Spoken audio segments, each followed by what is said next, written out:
Hey everyone, welcome to Blown Budget Garage. I've been away for a little bit, but I have got quite a bit done, both on the car, in the shop. Kind of go over real quick why I've been gone and what we got to do to finish this bad boy up.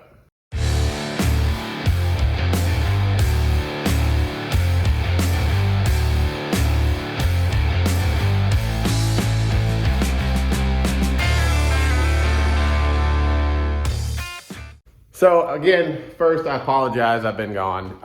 It happens. Listen, I started saving up money for Christmas and started getting some of the stuff done around the shop that I needed to just to make everything a lot better. So it's winter time. So I went on the old Scamazon, picked me up a kit so I could turn a metal barrel into a wood stove. And I gotta tell y'all, this thing, I am super happy with it. I got me a little fire. I just got out in the shop. And I got it going. It's starting to heat up everything. Got me enough logs to kind of last the night. But man, I think I'm all in between the barrel. I got it for $5. The kit for the doors and the legs and the flue was like $80, I think, something like that. And then some pipe and an insulator pipe. And then I've had some projects going on, so there's some drywall. I was insulating my wife's shed for all of her fosters that she does, foster cats and dogs. And anyways, let me kind of show y'all just a few little things. My wife got me a real nice toolbox for Christmas. I'm happy about that. I got sick of fighting my air hose, so I got me one of them wheelie deals. She got me a nice little station with a power strip, so I can put my tools or my drills and stuff on it. Got another real nice power strip for Christmas also. And I just kind of been cleaning up and organizing. I got a leak back here. I figured out where that was coming from. So I got everything cleaned up, ready to go so I can seal it back up. And that's kind of been what I've been up to. Just getting my shop cleaned up, organized, making it to where I can be out here in the wintertime. But let's talk about the car, because I have gotten a few things done and the thing absolutely rips. So first and foremost, you'll see that I took my skinnies off on the front, and that was just because I was trying to get my camber and everything adjusted quite right. And I wanted to be able to get a better idea of it. Of course, I mean, I got a tool. I'll show y'all that over here. I mean, it's okay, like it works, right? It's just a cheapo, but it does the job. But I wanted to put like my regular size cruising tires on just so I can check it out, and it is tremendously better. This side needs to be adjusted a little bit more maybe. My shop isn't perfectly level because I'm the one that did it, but I got this one 100% dialed in. Looks like probably need to play with that one a little bit more, but it's a lot better. I think it's only just a couple degrees. But anyways, so got my 8 3/4 rear end in finally. That was made for me by Just Mopar Joe out of his shop. And with that came a lot of stuff that I had to get for it. So I had to get like my shock mounts and get those up underneath there. But let me get some light underneath here so you can see a bit better. So my brake line, that's from the original 7 1/4. So I'm going to have to bend up some brake line to make it, look a lot better, nicer. That's not leaking. That's just moisture because my shop isn't insulated. So don't go thinking that Joe made me a leaky rear end. He absolutely didn't. But, so I got my brake lines hooked up and I just bled them. I had to roll my quarters so I could kind of get some room, and that one clears. It's tight. I still need to do a little bit more, but this is just for testing purposes. And this one came out real nice. But if we go around to the other side, I'll show you what I did. I made a boo-boo, like usual. But anyways, so this side clears real nice, but as I was doing it, yeah, I went a little bit too much and I messed up the paint all around that fender well. All right, so then when I was installing the windshield, I messed up all in there. Of course, I don't have the trim or anything for it yet. I messed up right there, and then Where was it? Somewhere over here. Yeah, right here. I put a nice little gouge in it because I accidentally hit it with that right there. So it's 100% my fault. Then I got to looking at the whole car, and I want to kind of talk about some things. So originally I was going to put my side markers back on, and then when everything happened and I messed the paint up, I started looking in the back here, and I'm like, I just don't want side markers anymore. I don't. So what does that mean? Well, we're gonna have to get down to metal, cut up some patches and Zeus them in, but what does that mean? Ugh. I think you guys already know where this is going. Unfortunately, I think the right thing to do is to just address the issues that I want to correct, the fact that I don't want side markers. Let's get those welded in. And then we're gonna have to sand the car back down and reshoot it. But if you remember, I mean, the body is tremendously better, right? I'm not saying it's great. It's not. Like, it's much, much, much better, obviously. For those of y'all that have been around since the beginning of this car, this is a night and day difference. And man, you know, I was really happy with it for the most part until I boogered up down there. But it's not perfectly straight. So let me go ahead and show y'all what I got.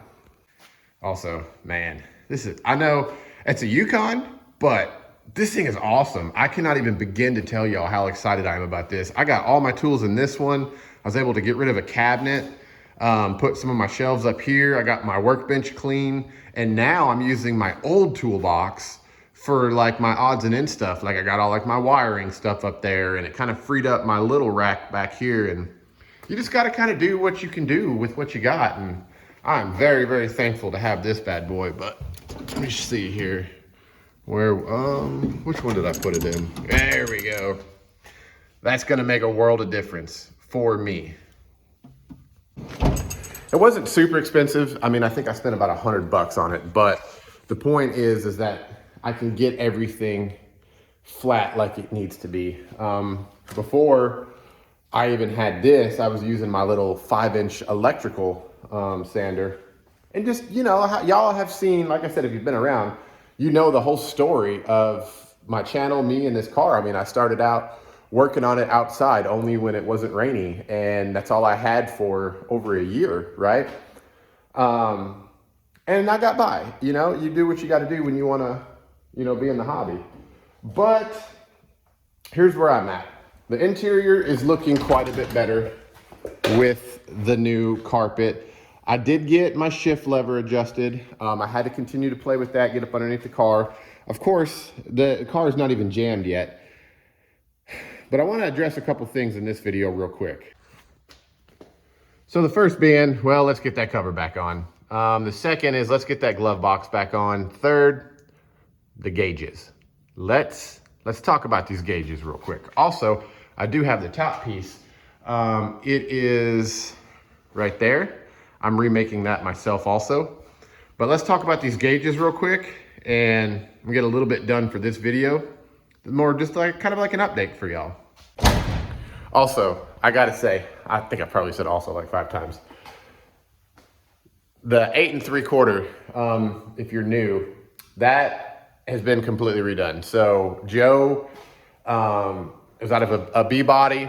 He cut it down. It's got brand new axles in it. It's got a 489 case, 410 sure grip. It rips. Like, if it wasn't so cold, it's like 33 degrees out. I mean, you can still kind of see my breath a little bit, thus the fire. The thing rips, man. Like, you can kind of see where I was, that wasn't even me like trying to burn out or anything. Between the cam that we put in it, you know, if you missed that, tore the engine back down. I put in a nice roller cam from Hughes, roller lifters, the whole 9, new intake. If you are new, let's show y'all that real quick. Where's my one-handed? It's always fun. So, it's got a nice Nice new dual plane intake. Nothing has changed under the hood, you know, since I guess it was like 6 months ago, but since the last video, nothing has changed under the hood once I got that buttoned up. It is so nice. Like, that is absolutely, yeah, it didn't shut. That is absolutely the way to go, y'all. Yeah, the flat tappets are cheap, but you've seen it all over YouTube, right? There's just so many freaking issues with the lifters and the cams. You know, some people say, well, if you break it in right, but then you see so many people who obviously know what they're doing, breaking it in right, and they still failed. And that's what had happened with my old cam that was in there. So anyways, yeah, it is nasty. For just this being a little 318 that's been bored over, a couple bolt-on goodies, I gotta tell y'all, that cam, we matched it perfectly. It is a very high torque cam, not a lot on the top end.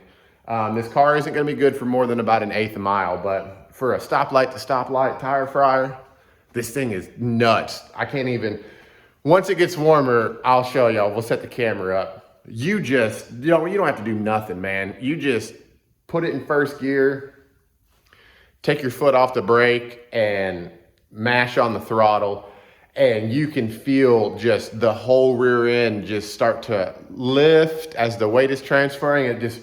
And then bam, and it's gone. It is, I love it. I'm very happy with it. So anyways, let's get a little bit done. I wanted to mostly update y'all on the happenings of why I've been gone. But while we're here, I do plan on spending all day out in the shop. I'm gonna start sanding this car back down. I'm not gonna take y'all through that again. But in the meantime, I do want to get my glove box. I wanna get it cleaned up. I wanna get a little paint on it. All right, well, ooh, that's shiny now. Well, that was nothing worth filming. Sanded it down, cleaned it up. It looks like it's running a little bit, but that's just from that texture, that faux wood grain texture. Anyways, got it by the stove so I can dry. The fender, there's just a little bit on here I want to square down. I want to make some I wanted to say patches, but I mean, I guess like a filler panel, whatever.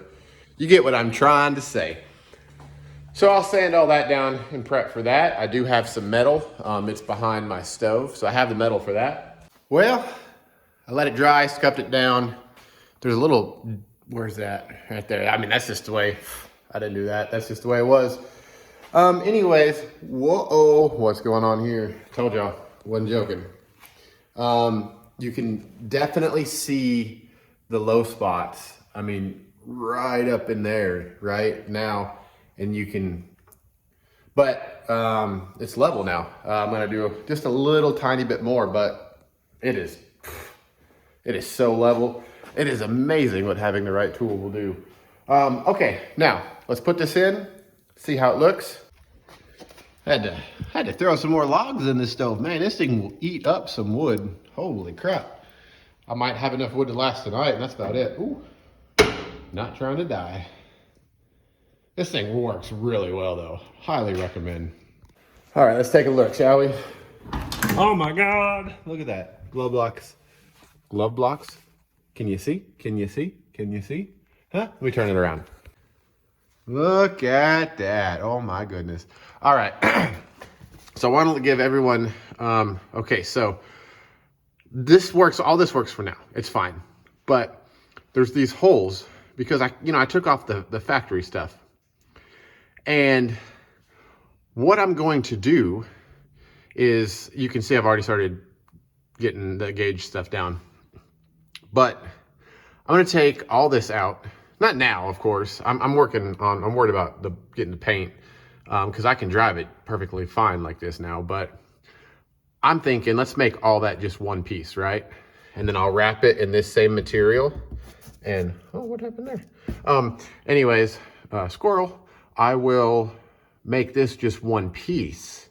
All right, so I know it's a lot of me talking and this video is what it is, but oh my goodness.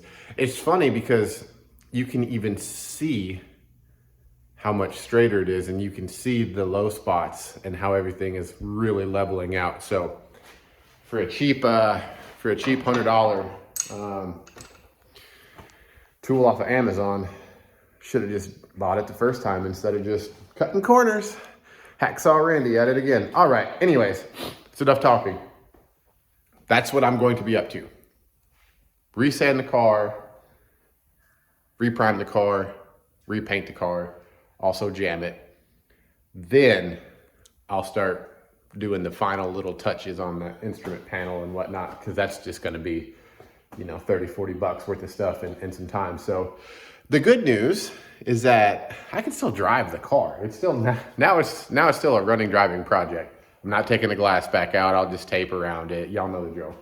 So now the real question, if you're still watching, do we keep it blue or change the color? I don't know. We'll see. Thanks for watching. Have a good week. I'll see you next time.